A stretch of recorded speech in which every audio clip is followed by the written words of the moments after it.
You're listening to Music Tectonics.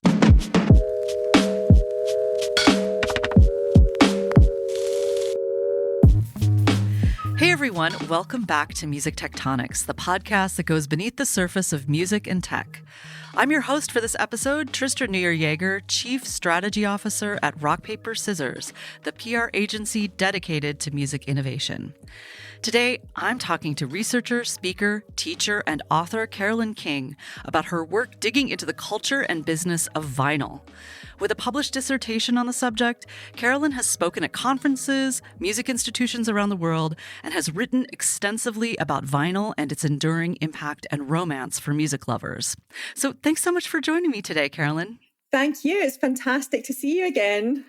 Yeah, I think we ran into each other many moons ago at South by Southwest, and I was really just excited to meet someone who was thinking so seriously about a subject like vinyl and music fandom and all those things from an academic perspective, but also from a music-loving perspective. I'm definitely both. Yeah, I would say first and foremost, I'm definitely just a total music nerd. That's the best thing about this business. Yeah, and the fact that I could then make that my job has just been tremendous. Wonderful. So let's start out by asking the most basic question. Why are people buying records? And who in the world are the people buying them? It's so fascinating. That really is the million-dollar question. So people are buying records, in my research, what I found, because they romanticize them, ultimately. They see them as a connection to an artist and an artistic intention that you don't get when you click on Spotify. It's about feeling grounded and possibly in a perceived more optimistic time. When vinyls were really the only choice. So that time in history and music history has been very much romanticized by today's vinyl consumer, particularly the younger ones. And yeah, we're looking for concrete experiences. I think digital saturation has certainly crept in.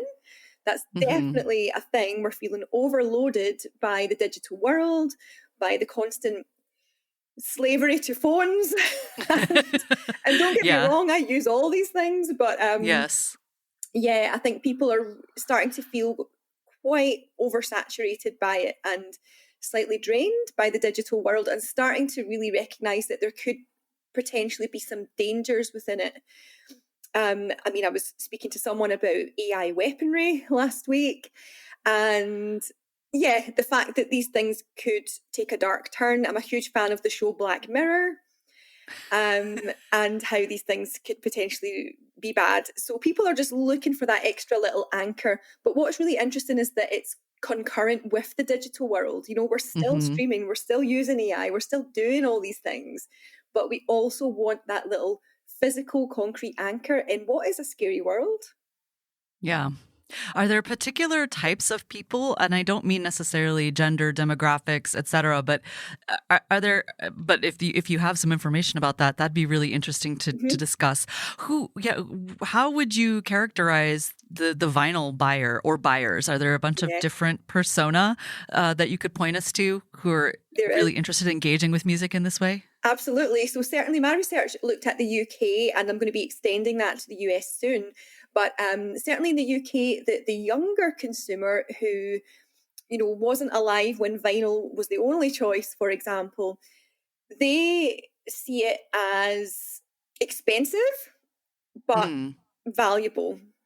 They see it as a way of supporting the artist.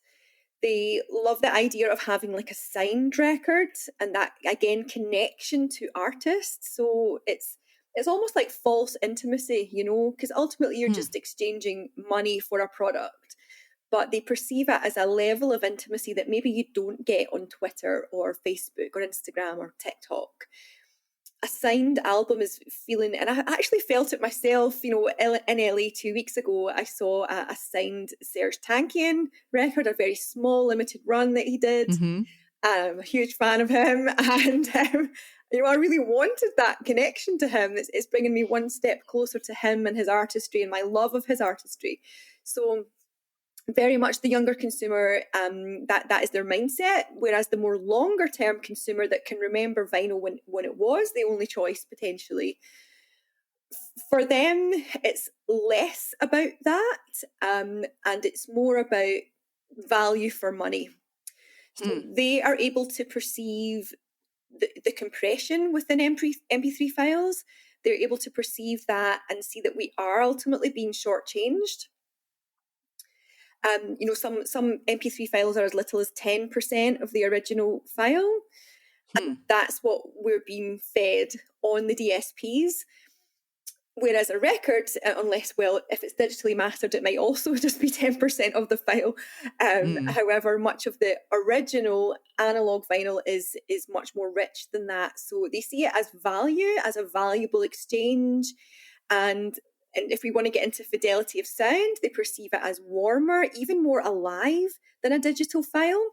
So a digital file on a DSP will not age. It's static, it's unchanging, it's clonable. You clone it and it's the exact same DNA. However, it's just copy, repeat. However, a record ages like we do as humans. It changes in time. It gathers dust. It evolves with usage. So I think people like that. It's this idea of living decay. And actually seeing something transform in real time is a very grounding practice for the more longer term consumer. That's really interesting. I have never heard anyone point that out, but that makes a ton of sense that every time you listen, it's a little different. Yeah, absolutely. We're pretty weird humans.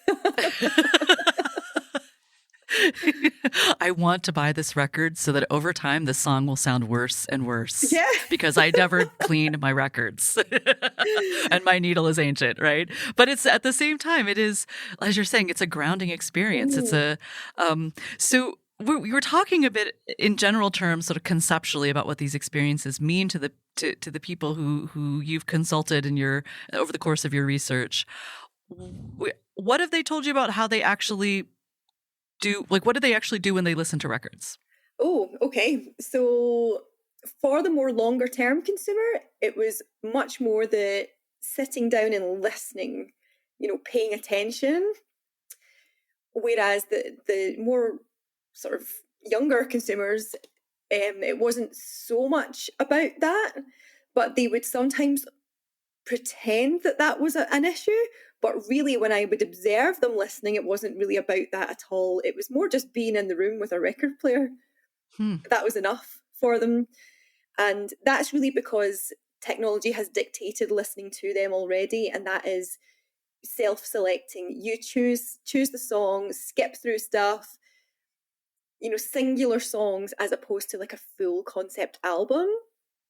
So if they don't know what it's like to sit and listen to an album in full, they're not going to do it. But interesting. Yeah. But they will romanticize the idea of doing that. However, when it comes down to it, they won't actually do it. One important aspect that a lot of people discuss about music and scarcity, and this is coming out of kind of the Web3 world or the blockchain world, NFT world, is this idea of ownership. And there was a lot of emphasis on this during sort of 2021, right, when that was sort of a hot topic.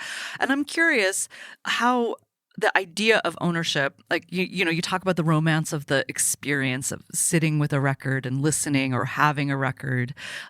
But is ownership a concept that means a lot to music fans, or what's your research discovered? Yeah, so it's very much, we live in the post-ownership economy, because we don't own the songs that we stream on Spotify. Yes, when we select a song to listen to, it does make a digital footprint in our server. However, we don't own that track. But if we buy a record, there's much more of a perception around taking it home, physically owning it, having it in your collection. That's ownership. That is ownership of that piece of work. So this post-ownership economy is very different, but it's understandable, but given that it was the only way that the music industry could claw back some money, from people not paying for music, and piracy and downloading, the Napster era. But yeah, what's happened is that we no longer pay attention to cover art because you can barely see it on, Spotify app on your phone. That's become irrelevant. And yeah, it's become like Netflix or Amazon Prime. It's just a rental service. You're just renting the right to use it, like you would rent an apartment, something like that. Whereas the vinyl experience is completely different. So what I found is that for the younger consumers, that wasn't such an issue. And actually, they could feel some ownership when it came to their DSP accounts. For instance, playlists that they've made, curated, saved. They felt a sense of ownership around that. But the idea of a record lending itself more to ownership was not really a huge issue for them. But for the longer term consumers, it was a big deal. It was a really big deal. They hate the DSP model. They want something they can hold in their hand. So really, it's about adaptation, or convergence. It's sometimes called, in the way that technology evolves, and we just go with the flow. We go with what it tells us. We buy a new phone and we learn how to use it. But in the context of vinyl music being such a personal experience, there's a lot more resistance around that. So, I mean, I interviewed people who absolutely despise the DSPs. And like I said at the start, I use all mediums, of course I stream, but there were people who would flat out refuse to stream music. And they said that when they did, their ears were offended. Yeah, and they compared it to things like, using embalming in, of cadavers, right? Preserving something forever. They saw it like that, whereas this idea of normal sort of living decay was very important to them in the context of ownership. That is so fascinating. So we're going to pause here for just a second, and we'll be right back after a quick break. If you're enjoying Dimitri's How to Start Up series, you need to be at our next Seismic Activity online event. It's a live How to Start Up conversation. Step right up for incubators, accelerators, and pitch competitions. Special guest Bob Moz will talk about the startup circus. As former managing director of Techstars Music, he's been around the big top. Are events like these golden tickets or distracting sideshows? What should music tech founders know before they throw their hat in the ring? Join us April 10th at 10 a.m. Pacific, that's 1 p.m. Eastern, 6 p.m. UK time, to find out. Get ready to ask questions and network in the chat. These aren't your usual sleepy webinars. Seismic Activity is fun, fast-paced, and interactive. Register for free and learn more about our monthly Seismic Activity online event series at musictectonics.com. See you there. Okay, we are back with Karlyn King talking about vinyl and music experiences, and it's really, really fascinating. So, Karlyn, one really cool point that came up in your research was how technology determines behavior. And we have this concept of technological determinism, meaning that the technology kind of will then push culture and will push cultural practices in a certain direction. So what we do is kind of determined by the tech we use. And it's a little bit inevitable, right? However, vinyl contradicts this idea, and I love that you brought that up, and this idea that tech will basically push people into certain types of behavior. So I'd love to hear a little bit more about what you've discovered in this and sort of vinyl as this weird counterpoint to quote-unquote technological determinism.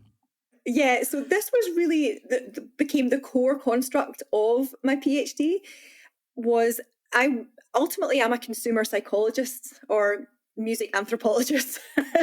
And I just really wanted to know, if it's true that we do just follow what technology does. And ultimately we have, look at the cars we drive and the technology in our homes and, the mobile phone, all of this, we do just follow what technology does. We're doing it now with AI. I understand, obviously, AI has been around for quite a while, but only now it's gotten really good. And I use it, I use it for marketing copy. So yeah, technological determinism, it does say that we just follow whatever technology gives us. And, that's what makes people like Apple, million billionaires, because they give us what we can't even comprehend yet. But once we get it, we buy into it and it becomes how we live our lives and so on. That's what they do.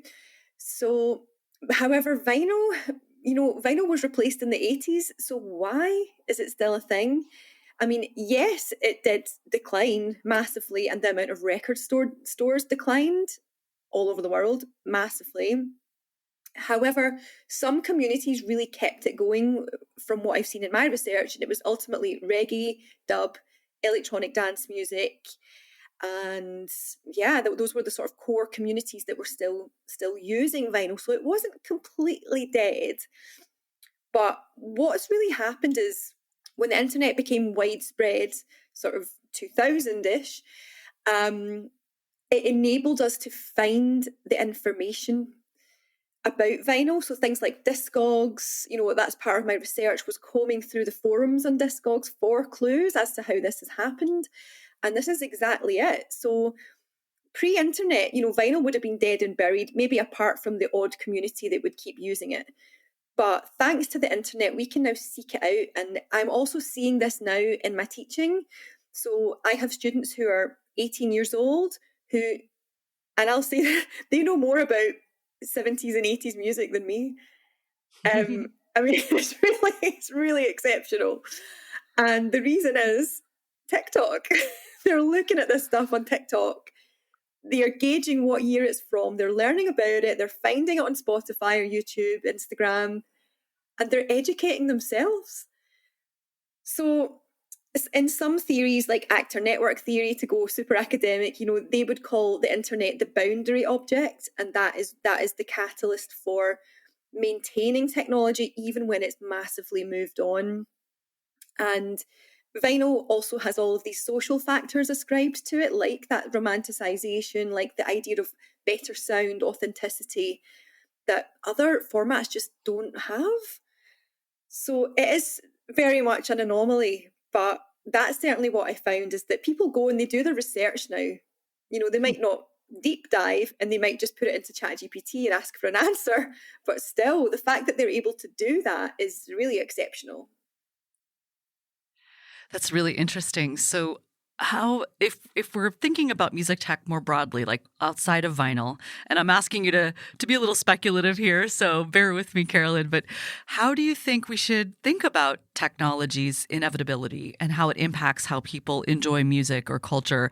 Do you have, as you were doing your research, as you're talking to people, do you have any thoughts just more generally about how especially folks who are trying to build new tech products need to understand this interesting dynamic that vinyl reveals? Absolutely, yes. So you're really talking about remediation there, or media convergence, sometimes called. So when hi-fi stereos were introduced, they were really embraced because they were told that they would sound incredible, first of all, so good marketing. But also they integrated features of a turntable on the interface. So it wasn't so scary for a new consumer. Like, yes, it looked different, it sounded different. However, it had these little markers of the previous technology to just smooth that transition into the new. I mean, a CD is a small vinyl record visually as well. So that is called like remediation. So when we take some of the old aesthetic properties, for instance, and we embed them into the new technology, and it just smooths that consumer experience over.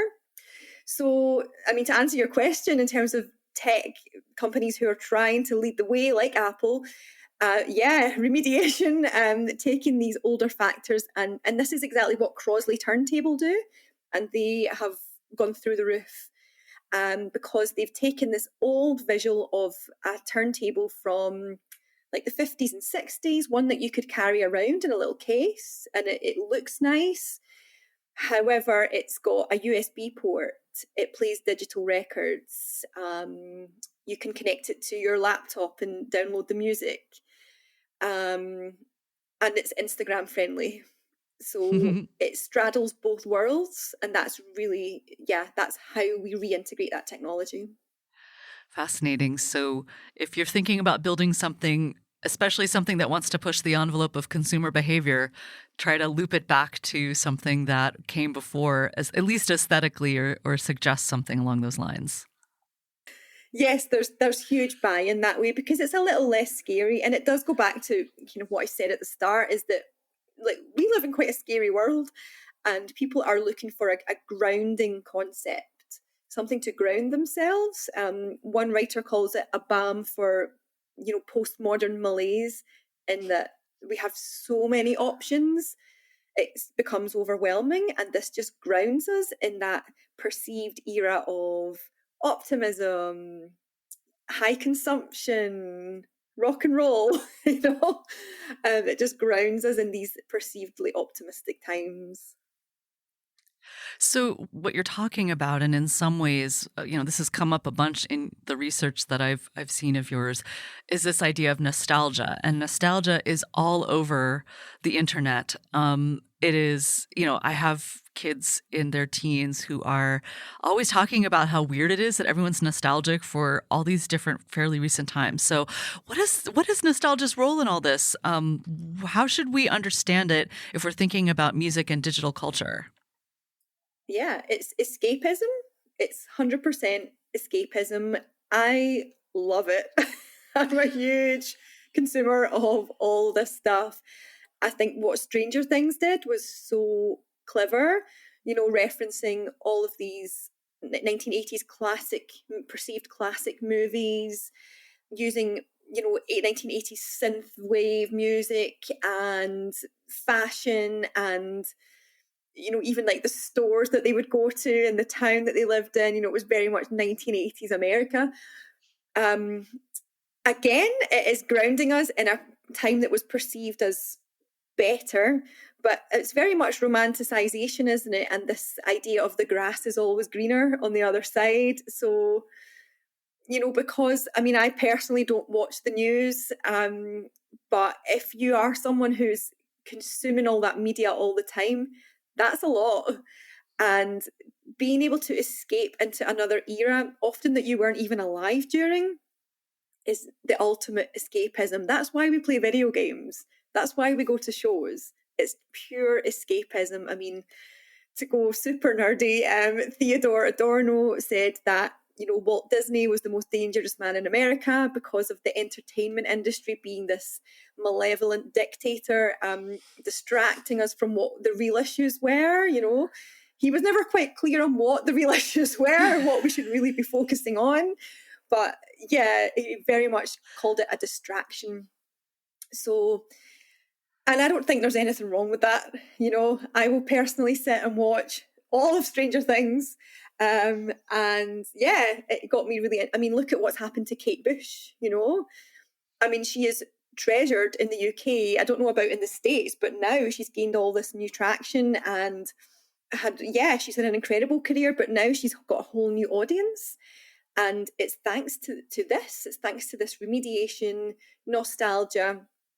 I've got final year students who are doing projects on this very topic, and they're trying to find out why do we like this so much? And my answer is it's escapism, it's romanticization, and a lot of the stuff in the 80s, for example, was fantastic. So why should we not give it a new lease of life? I'm sure Kate Bush is glad of all those new royalties, and that new audience who potentially will go to her show and buy her merch. So I don't see it through the lens of Adorno. I see it very much through, if it's another form of escapism and art appreciation. Yeah, Adorno was not known for his optimistic view of culture in general. He was pretty cranky, that guy. By the way, for those of you who haven't had to go through a seminar on culture and modernity, Adorno was part of the Frankfurt School. He was like a theorist who was talking a lot about the impact of popular forms on culture, and he was very much from the old school. Like, if it doesn't have a string quartet, I ain't interested. So, but he was also a very, very, very interesting guy. All right, so now that you've gotten a little bit of a lesson about early 20th century grumpy cultural critics, we're going to take a quick break here, and we'll be right back with Karlyn and more about vinyl in a second. The news cycle of the music industry and innovation in particular is accelerating at such a fast pace, it can be hard to keep up. That's why I launched Rock Paper Scanner, a free newsletter you can get in your inbox every Friday morning. Check out bit.ly/RP Scanner. That's bit.ly/RP Scanner. I scan hundreds of outlets for you, from the music trades to the tech blogs, from the music gear mags to lifestyle outlets, so that you don't have to. I handpick everything music tech, including industry revenue numbers, AI, cool new user tools, the live music and recording landscapes, partnerships and acquisitions, and everything else a Music Tectonics podcast listener would want to know. Open a browser right now and punch in bit.ly/RP Scanner to sign up right now. Go ahead, hit pause and go to bit.ly/RP Scanner, or find the episode's blog post on musictectonics.com and find that link. Happy scanning, but for now, happy listening. All right, we are back. So one thing that I find super interesting right at this moment in the music business is a lot of talk about super fans. And super fans are, last time I checked, people. And the interesting thing about research of the kind that you do, Karlyn, is you are looking at people and their experiences. And I often feel like that side of the equation is very underappreciated, or it's just downright missing when people talk about super fans as if they were these widgets that didn't have their own personalities or impulses or needs. So I wanted to talk to you a bit about your research and how you conduct it, because I think it's a valuable perspective for folks in a more applied or business environment to hear how scholars think about this. So first of all, how did you get interested in this kind of research? How did you decide what methods you would use to explore these topics? Sure. So I come from Glasgow in Scotland, and we have small but very, close-knit music scenes. And I was very much part of the indie pop twee scene. And, there are certain record stores that would be the hub for that. And as a kind of natural anthropologist, I just wanted to know, how does this work? How does it create a cultural space for music and fans to gravitate to and build communities and scenes and make friends and discover new artists? And also on the stores side, how do they become the tastemaker, like the cultural intermediary, if you like, that dictates what is good and what's not good? So I became really interested in that. And for my master's project, I looked specifically at Glasgow record stores. But then, I thought, why would I not extend this to the full United Kingdom, Great Britain? So, started my PhD, and straight away it's very much an ethnographic project, which means, you're going into the space and watching and interpreting. So it's not like the hard sciences where it's very much positive, negative, black, white, right, wrong, yes, no. It's not like that at all. It's much, much more interpretivist than that. So the methods that I used were observation, where I would just go in, blend in. I'm a record store person anyway, so I never really looked out of place. And much like Louis Theroux, just go in and observe what was going on, looking at the dynamics between staff and customers, how customers interact with the products, how the store is laid out was a huge thing in terms of this barrier between customer and staff. It was almost like they were up on a pedestal, quite literally at times. And, areas of the store, one time I was interviewing Phil from a store in London called Sister Ray, and he said, come and talk to me through in the back room. And that was like the treasure trove, all the real limited runs, the stuff that they didn't really want to sell, stuff they wanted for themselves. And this customer just tried to walk in, and it was very much, no, get out, not in here. So this kind of access and secrecy is so interesting to me. And then I extended that to interviews, where I would interview staff, customers, and then also online forum analysis. So I would look through things like Reddit, Discogs, and that's where the gendering of the space came out in terms of how women are perceived in the record space. And as you know, on an online forum, people are so honest. and especially if they're anonymous on that forum, and they will just say what they think, and they very much did. And that provided a whole data set for me to then interpret and code up into why there is a gendering around vinyl record spaces. So yeah, a combination of interviews, observations, forum analysis, and interpretation.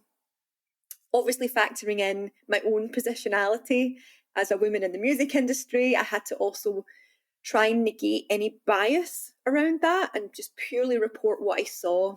The gender question is super interesting, and I'd love to just take a second to look into that a little bit more. So when you did your first round of research, did you find a specific gender direction, meaning were there more men than women involved, or was this seen as a male space? And has that changed at all in the last few years as vinyl's become more popular? It has changed, thankfully. So yeah, initially what I found is that every store I was going into, they were always run by men and the staff were usually men. And as someone who was a performer and a songwriter, I was always the only woman in the band, often the only woman in the room at times. Certainly on the tour bus, only women. And I'm aware of the bias, and the work that Stacey Smith is doing is super interesting. That's looking very much at the American artist, songwriter, production space, and how low the equity is there in terms of gender representation. But yeah, absolutely, I saw it with my own eyes in the record store. And when I did find a store that, I had an interesting encounter in Rough Trade, which is a very famous store in London, Rough Trade West, where there was a woman working in the store, and she chose not to speak to me about my research because she thought that it's almost an area that men don't want to broach, so she wasn't going to broach it either. She felt that dissonance around getting into it. Whereas when I was looking at reggae and dub stores in Brixton in London, they were all run by women. They were all owned and run by women, and women were the tastemakers, the ones that said what was good and what was bad. So what I've found is that it's very much a historical thing. It was the turning point was around World War II, when predominantly male soldiers were given electronics training, communications, and the ones that returned from war brought that back, and it became hobbyism. And yes, then that became the sort of the male space, if you like. And there's some what we would now call memes, but cartoons from like the 50s and 60s in the high fidelity press, really displaying this misogyny around women trying to access that space, because magazines like Cosmopolitan have been around the whole time, and they even had a mail order vinyl club for women. Their readership were women ultimately. So of course women buy records. Of course we're interested in vinyl. There's plenty of women who DJ using vinyl, there's plenty of women who produce to vinyl also, but they have been obscured in the press, and there's this narrative being created that it's a male space. So fast forward, especially with this resurgence as a result of the internet, that is now changing. There are so many stores popping up. In fact, I got a beautiful message from one called Erie Street Vinyl in Ohio, who said that they'd read my research and it inspired them to start their own store. So that is really massive and a huge compliment. And, when I go to a lot of these events like Music Biz in Nashville, I do meet other women who run record stores. So yeah, they do exist. They are growing in numbers and visibility, and they're not going to be put into the box of it's a boys' club anymore. That is so awesome. And I have to say, my start in the music industry was as a young teenage lone female record store employee. I think there was one other woman working at this record store, but it was definitely like a good crash course in how to get along in a space full of music nerds who may not always know what to do with you. Yeah, it is so great. And it's so funny because, when I meet these women, they're always like so happy to meet another woman in the vinyl space. And it shouldn't have to be that way. It shouldn't be like, oh, you're a woman, and you're into vinyl, But I think, subsequent generations, it won't be such a big deal. And this will be one of those things that we look back and say, what was going on? Yeah, we're not, hopefully our future music lovers out there are not going to be nostalgic for that particular aspect of, of the early 21st century. Yes. Absolutely. And yeah, if anyone's listening and wants to start a record store, please do it. I love it. Okay, let 1,000 record stores be opened. All right. Thank you so much, Karlyn. It's been a real delight to talk to you, and thanks for sharing your research with us. Thank you. It was great to talk to you. Thanks for listening to Music Tectonics. If you like what you hear, please subscribe on your favorite podcast app. We have new episodes for you every week. Did you know we do free monthly online events that you, our lovely podcast listeners, can join? Find out more at musictectonics.com. And while you're there, look for the latest about our annual conference and sign up for our newsletter to get updates. Everything we do explores the seismic shifts that shake up music and technology, the way the Earth's tectonic plates cause quakes and make mountains. Connect with Music Tectonics on Twitter, Instagram, and LinkedIn. That's my favorite platform. Connect with me, Dimitri Vitsa, if you can spell it. We'll be back again next week, if not sooner.